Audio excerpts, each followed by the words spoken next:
İmam Səccad əleyhissalamın Əbu Həmzə Somali duasından bu cümləni oxuyum, sözümü tamamlayayım. Buyurur, İn ədxəltənil cənnə fəfi zalikə sururu nəbiyyik.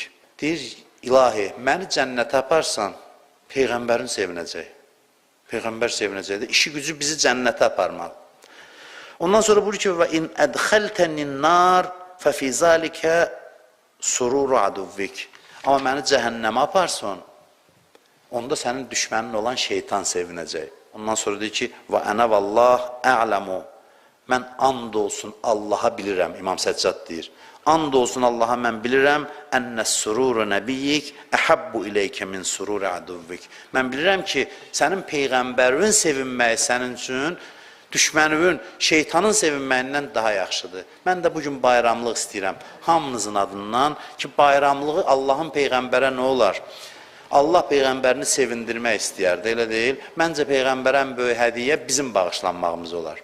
Onun bizdən başqa istəyəcəyi bir şey yoxdur. Allahdan istəyirəm ki, Peyğəmbər və bayramlıq hədiyyəsi vermək istəyirsən bugün, onun qəlbini burada oturanları və bütün müsəlmanları, bizi dinləyənləri, dinləməyənləri bağışlamaqla Peyğəmbər və bayram hədiyyəsi ilə. Allah gələn günlərimizi xeyirli eləsin, dünyada o Həzrətin ziyarətindən, qiyamətdə şəfaətindən bizi məhrum eləməsin inşallah.